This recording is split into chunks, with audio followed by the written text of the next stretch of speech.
Hello, my name is Mark Vazquez-Mackay, and today we're going to be doing a tonal drawing workshop. So I'm here at the Alberta College of Art and Design, and I'm an instructor at the college. I've been teaching here for about 11 years, a variety of painting and drawing classes. And in my own practice, that's what I do. I'm a drawer and a painter full-time for the most part. And I'm going to be sharing with you some of the technique that I teach in my Drawing 1 class, which is a class that just covers the foundations of drawing. So we go through perspective, form, tonality, and different techniques and familiarity with materials to help you get started and to learn about drawing. The course is intended for people who have never drawn before, so I do start people from a very core point, but certainly there are students who have drawn before and just haven't drawn in a while and are looking to get back into it.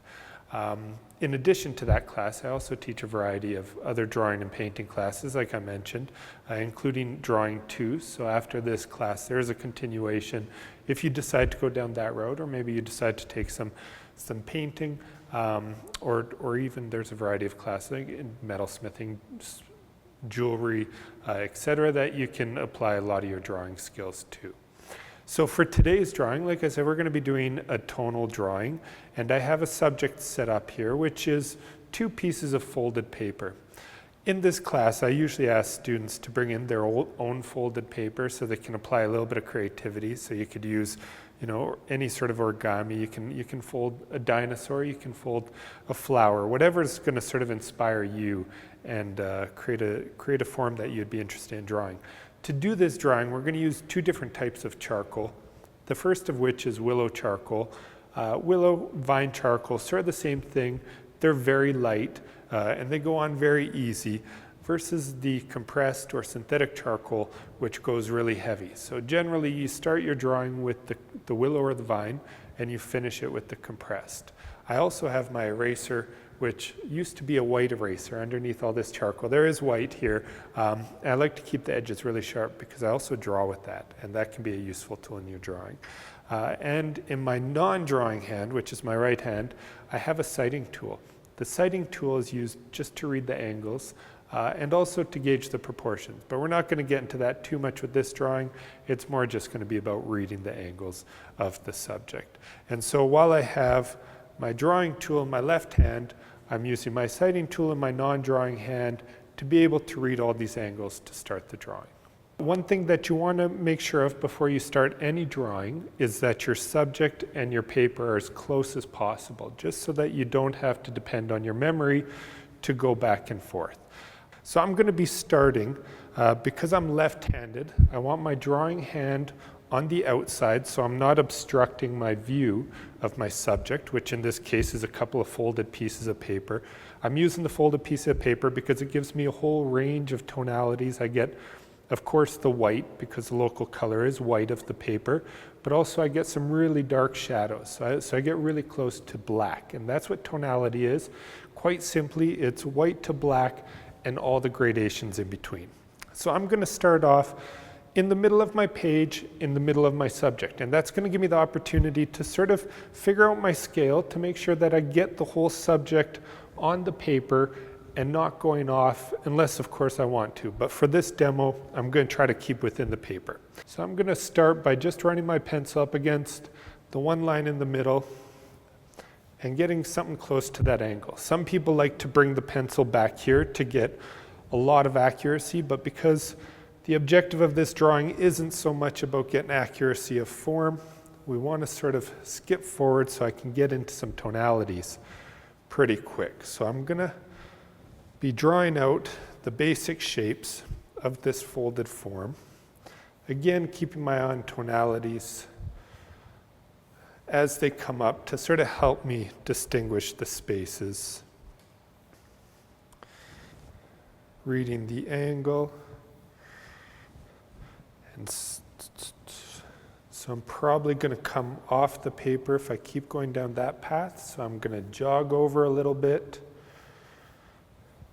And as you can see, just with my finger, I'm able to lift the Willow Charcoal enough that I can keep drawing and I don't have to waste my time with an eraser just yet.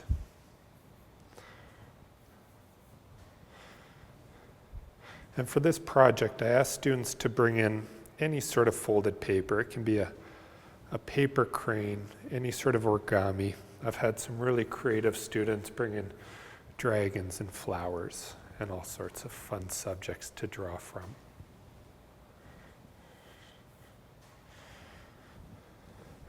So you can see for each line that I draw, I'm running my pencil up against its edge and trying to sort of reach a corresponding angle. Sometimes in my head, I think of it in terms of,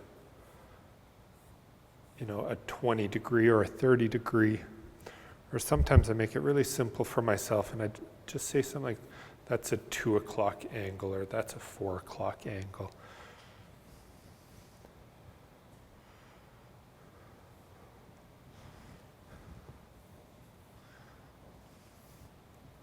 So here I have the first shape done, and as I'm drawing, I'm always sort of using the information that I already have to build on future information. So when I'm trying to figure out, for example, where this corner starts, I'm using the pre-existing information that I've already established to help myself, in a sense, build the drawing as I go.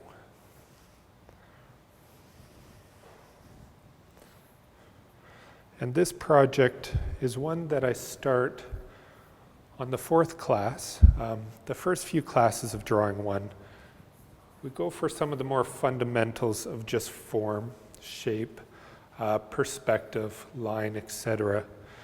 And then tonality is sort of the second phase of the drawing class. So by this point, students would have already been taught how to cite, how to read angles and such, because all the information in the class is accumulative. So everything that you learn, hopefully you're able to apply to the next project to be able to keep that information current, and also to be able to really excel with your drawing. So a lot of these forms, they're not quite making sense yet, but once I come in with tonality, the white to black and all the gradations, they're going to start making a bit more sense, or at least I hope. That's the idea. All right, so now that I have all the shapes in, as I see them here, I'm going to convert to my compressed synthetic charcoal. And I'm first going to try to ask myself, or I'm going to ask myself, what's the darkest area? Because I already have white, that's pre-established because our paper is white. I'm going to try to find the darkest area. And I'm finding it to be in some of these recessions, where we get a lot of shadows and such. And so I'm going to work those. And as I'm going, you can see the synthetic charcoal. It's quite beautiful. It's got a very silky satin feel to it when you lay it down and use your finger just to work it in a little bit. But like I said, it's not so easy to erase. So you want to make sure that the areas that are going to be white, that you're able to maintain them as white, because it's going to be difficult to back out of them. And as I'm working, we can see I'm starting to eliminate my contour lines. Contour line is just a line that describes a shape, because I want this drawing to end up being a tonal drawing. So that would be without any of the line. And as I establish the tonality, I'm sort of swallowing up these lines as I go. Now I got to keep in mind that I'm not going to get this perfect right away. I'm just sort of roughing it in.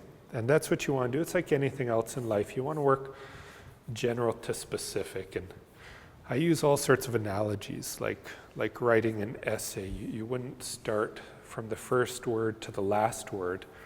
You'd sort of get a general idea of what you want to write about, and you would slowly work towards that. Well, same thing with any art making, be it three-dimensional or two-dimensional. You start off with something very general. Don't get too hung up on the details too early. And you slowly develop it, keeping in mind that you do have an eraser and you can work your way out of most of it, so long as you don't want to try to retrieve it back to the absolute white.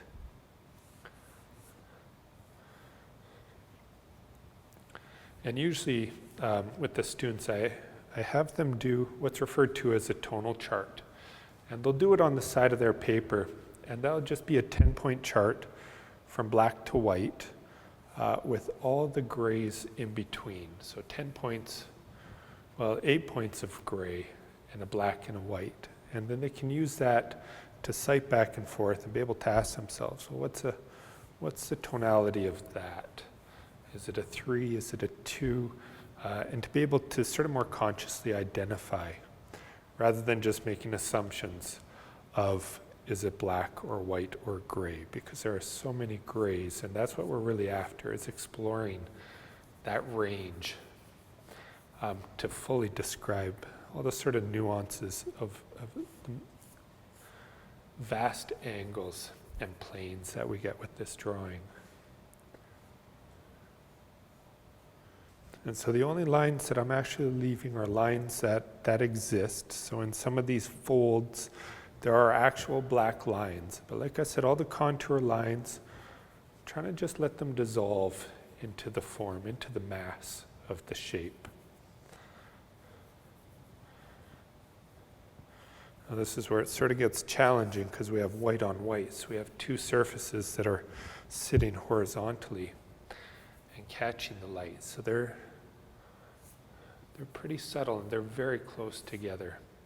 But I still want to be able to describe that edge to a degree, but I'm not going to get hung up on over-describing anything. Because that's sometimes one of the nice things with a drawing, is when you leave things undescribed, but you give your spectator enough information that he or she can sort of fill in the blanks of a drawing or a sculpture, and in a sense, participate in the drawing. So I'm going to be using my white eraser, and most people think of a white eraser as, a tool used to take off a material, and it is that, but it can also, once you have enough charcoal on the surface, it can sort of act as a drawing tool. So you can, because I've made it gray, if I use my eraser, I can lighten it up. So it's almost like drawing with a white.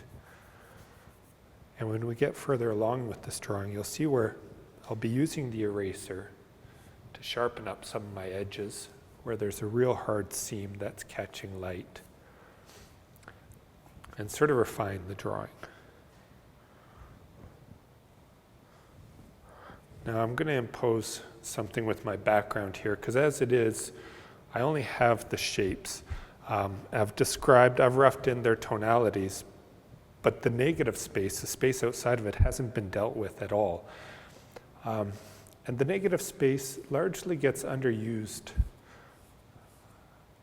by some artists when they first start drawing. But the nice thing about the negative space, the background, is that you can use it to help you describe the foreground. So it's sort of the negative and the positive working together to help me really sharpen these edges and define them.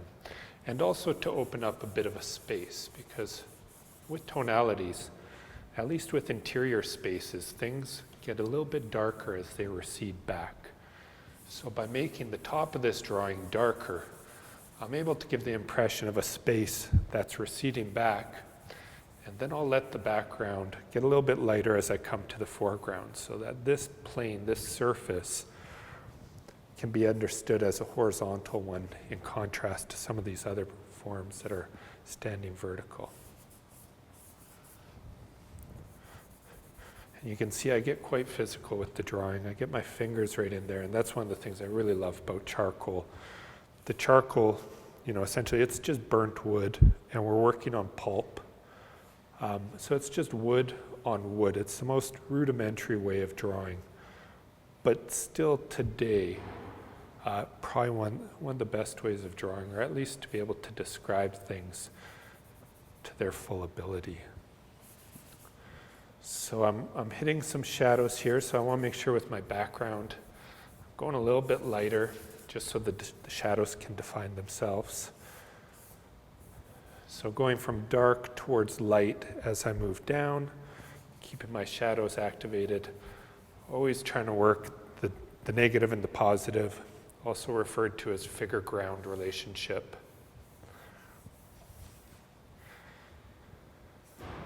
because nothing really exists by itself. You know, if I just drew this subject by itself on a piece of paper, it'd be quite boring. We sort of want to put it in a context. Allow your spectator to understand the space that your subject's existing in. So again, pulling out my eraser just to sort of redefine some of these edges as I go, because I have a tendency to sort of lose things. And I like that about the charcoal. I like sort of letting it get really messy and losing things and then retrieving them and going back and forth with that process. Sort of the same process you would expect if you were sculpting with clay. You know, you sort of addition, subtraction, and working towards a more refined version as you progress with it.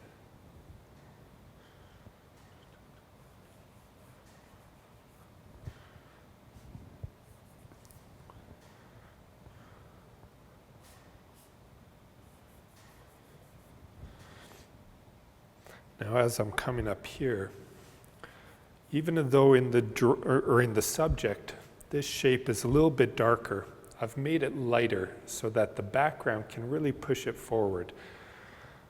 Because with art, I mean, working observationally, you want to sort of draw what you're seeing.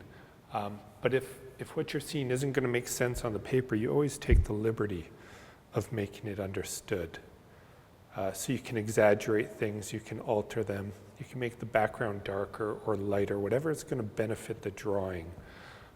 To quote Degas, he says, you don't draw what you see, you draw what you want others to see. So sometimes you do have to take those liberties to really clarify your drawing so that your spectator can see what you're seeing. And so there's an example of where I've picked up on an edge right there that's white. As the lights are hitting this edge and it's quite sharp. And then with my eraser, I just defined that edge. So it's understood that the light's hitting it. And then I have a vertical shape coming off of it. This one I'm finding is a little bit too light, so darkening it up. So you can sort of see my process of just going back and forth, back and forth. If I do one form and then the other form, when I do the other one, I might find that the first one needs to be altered. So it's sort of going back and forth. And that's the nature of working a drawing. It's not a process of start to finish, but it's working with it as you go, which is really the nice thing about drawing. When you're drawing, you get stuck in the process. And everything else sort of fades away. Whereas a lot of the other things that we do in life, it's more about reaching a goal. And granted, the goal here is to create a good drawing, but you get completely lost in this process. And some students refer to it as sort of almost like a meditative state, or if their jobs or their home lives are very chaotic, they enjoy coming here so that they can escape that. Very, very similar to getting into a really good book that you just can't put down and you're completely captivated by. A drawing has the same effect on you, or any art making for that matter. You exist in the moment of creating it. So I'm going to come back into my background a little bit here and darken it up based on what's happening in the foreground, keeping that figure-ground relationship activated. Lighten this area up a little bit so I really get to accentuate my shadow right here. Making sure that I go light up here. One of the tendencies when we do these drawings is to sort of create too much light around the object. I had one instructor refer to that as a halo, which is a term that I've hung on to also. So I want to try to give the impression that the background is flowing behind our foreground. So being consistent from edge to edge. A little bit lighter here. As you're drawing with the eraser or with the charcoal, you'll start to find different ways of applying the material. Directional, heavy lines, soft lines. And for each artist, that's a little bit different, and that's really where your own touch, your own style comes out, sort of like your cursive writing.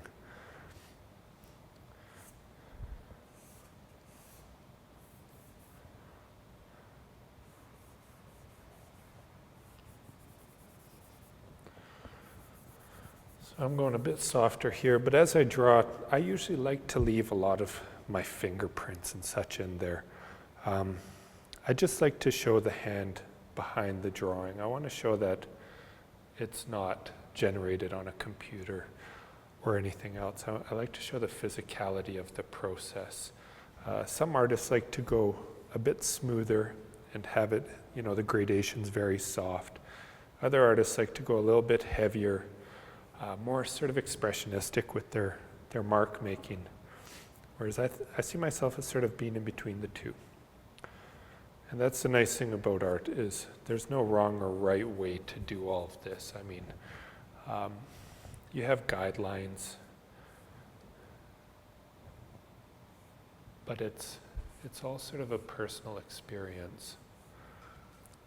And that's what we try to do in these classes, is find your own sensibility and guide you through that process, and also give you the tools to be able to find your own expression.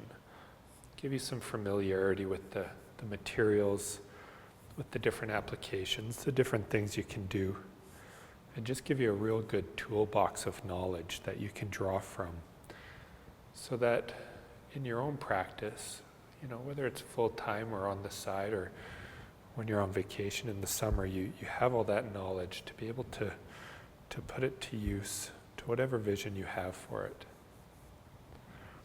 So by the end of this Drawing 1 class, you're going to be completely familiar with the basic drawing materials, the basic foundation of drawing, and how to use all those materials, and a few techniques that'll work well for you.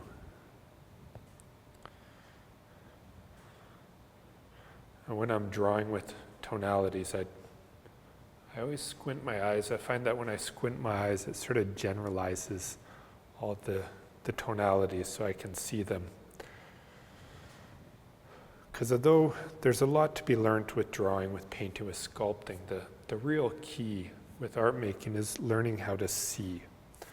And that's what we do when we're working observationally, is we're training ourselves how to see, how to distinguish this range of tonalities that we have, and to understand what we're seeing, and then be able to duplicate them with whatever medium we gravitate towards.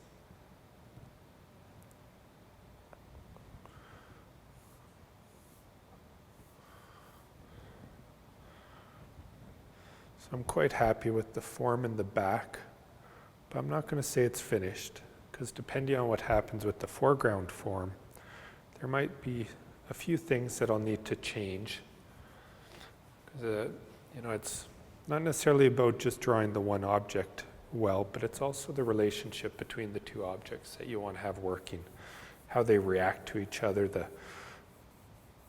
play of light and shadow that are working in between the two are very important as well to describe the overall scene.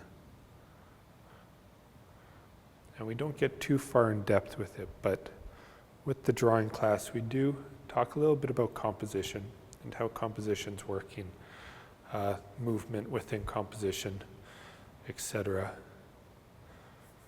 And after you've finished the Drawing 1 class, there's also a Drawing 2 class that's offered that goes a bit further into depth with composition and some more advanced techniques.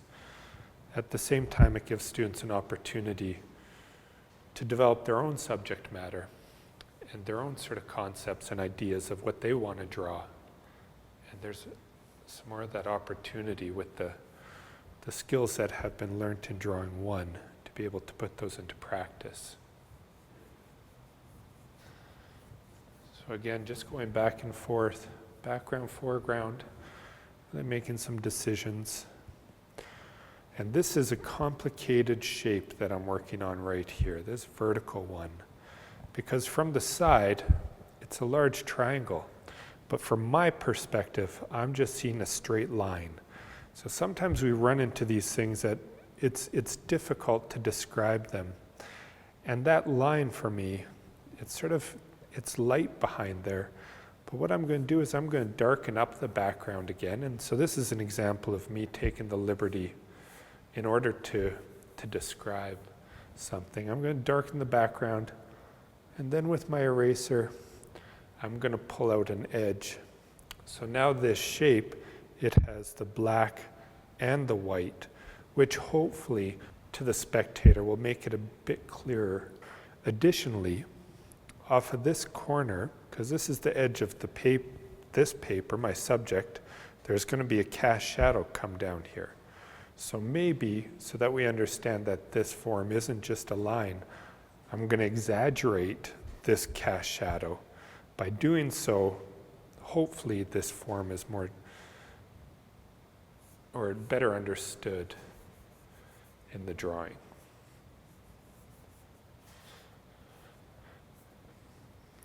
And with the shadow, it's always darkest and has its sharpest edges the closer it is to the object that's casting it. Then again with my white eraser, coming back in and defining that shape. And so for me, I'm happy with how that's operating. It's a bit ambiguous, but again, there's a lot of elements that sometimes we leave to our spectator to put together, or to sort of draw them into the drawing a little bit and have them pause and try to figure out how it's operating.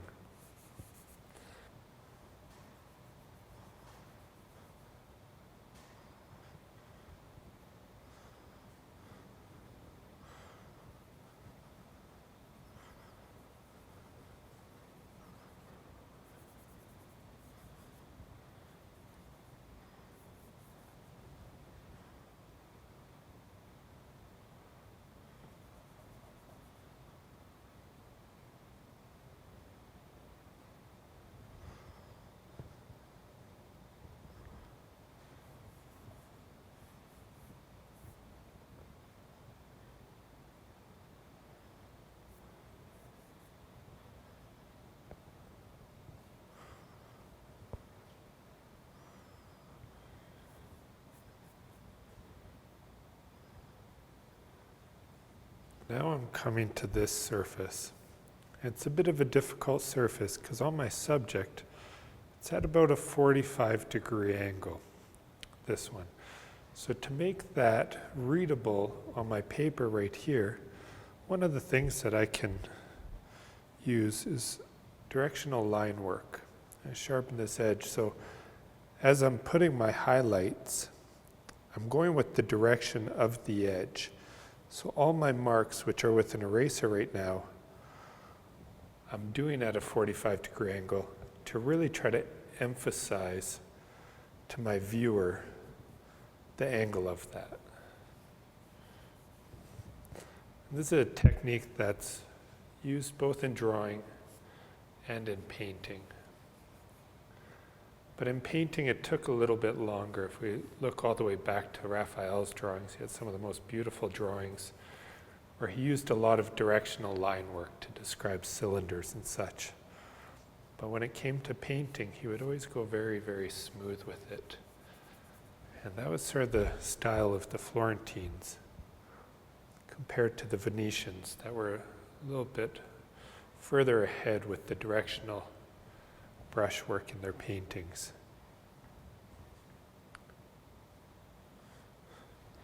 And nowadays, most artists will use that technique to really emphasize a form or to describe it a little bit further.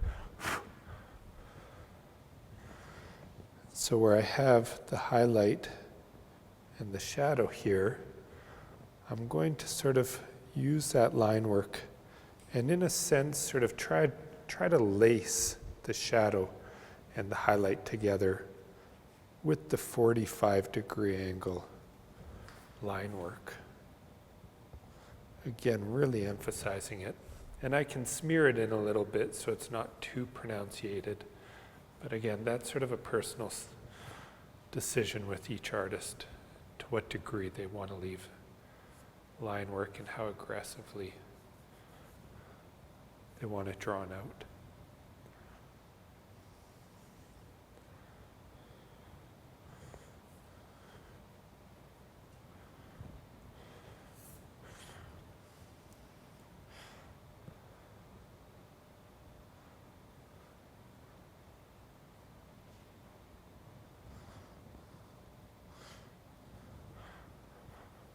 Just going to sharpen some of my edges because I'm feeling like I'm getting close to the end, or at least I have all the information in, enough that I can take a real critical look at it and make some of the final edits.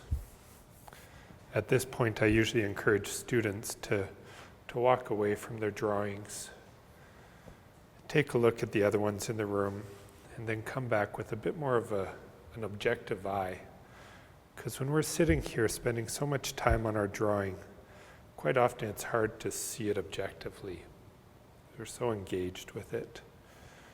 So this would be a stage when I'd step away for a little bit, come back to it, and decide which areas do I need to sort of tweak to make the drawing as legible as I can, or at least to get it to the point where I want it to be in terms of readability.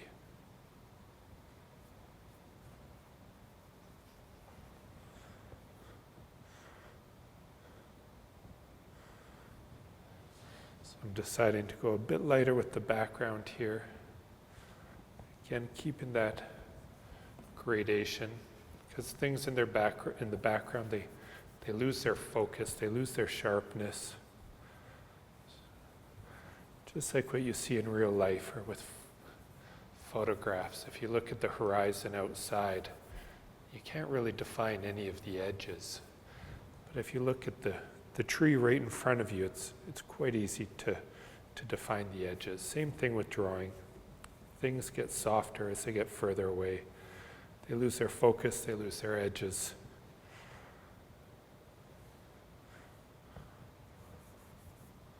So you can see even with my shadows, I have a different degree of darkness, because this one that we were referring to earlier at the 45-degree angle, it's not actually touching the ground or the surface.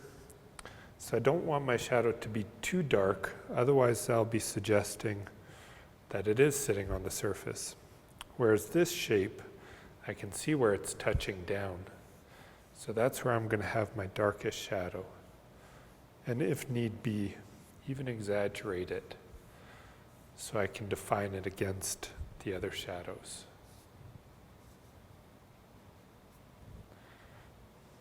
And making sure that all my shadows are consistent. So I have this cast shadow on the ground cascading across this form, then getting lighter as it comes down there, but maybe I want to darken that up a little bit, keeping in mind that the shadow is going to get lighter as it gets further away from the object that's casting it.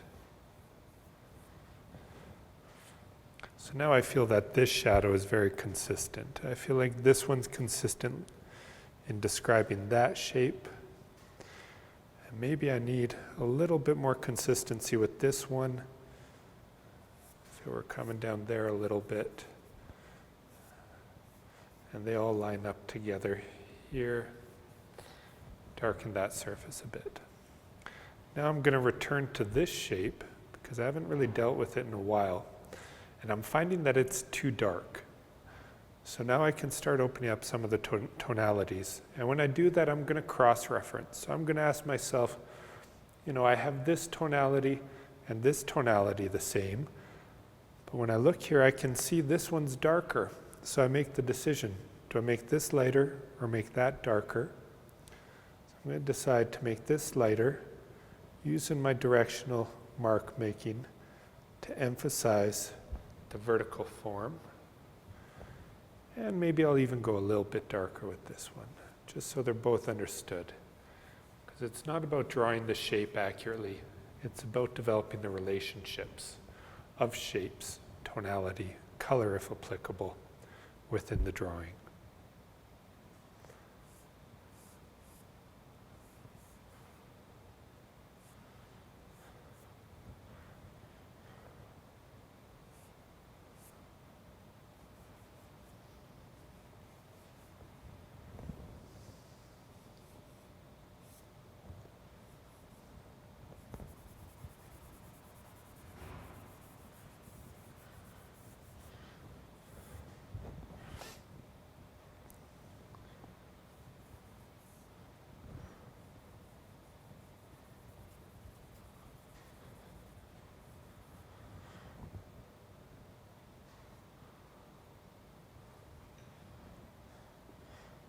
Now for just some of the final touches, sharpening up those highlights where I get the strong light, the direct light.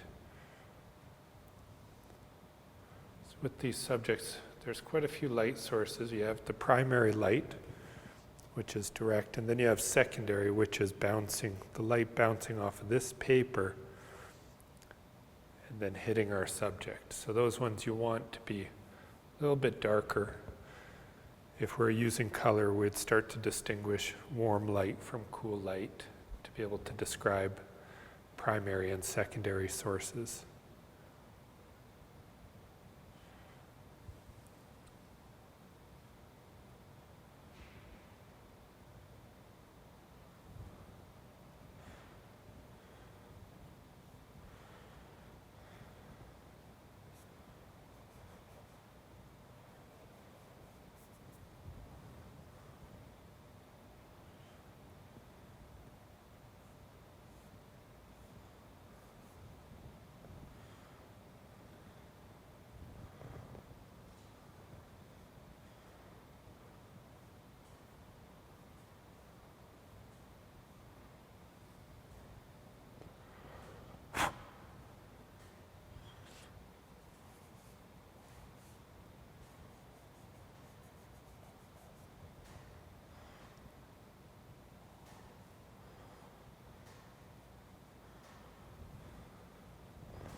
And it's known amongst artists that this is probably one of the hardest stages of a drawing or a painting or a sculpture, is to know when it's finished. And some of the best advice I've gotten is if the piece quits questioning you, or if you're ready to throw it in the garbage, that's when you know when it's finished. And more than often, it's when it quits questioning you. Fortunately, I haven't had to throw away too much.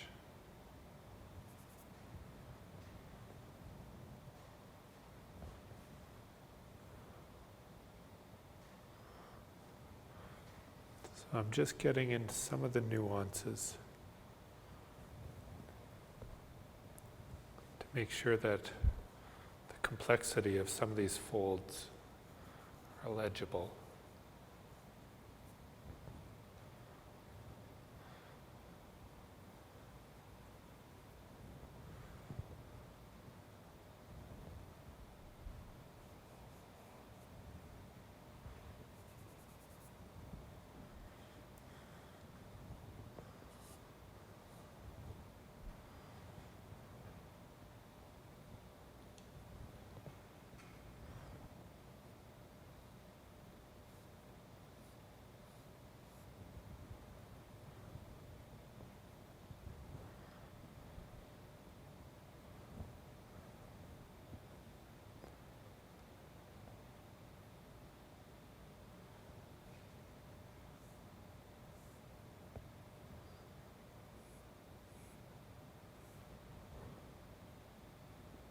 And there it is, all finished.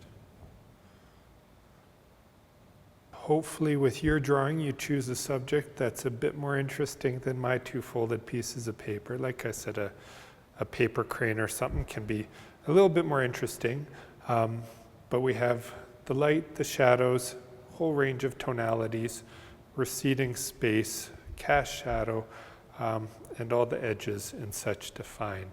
And I think fairly accurate.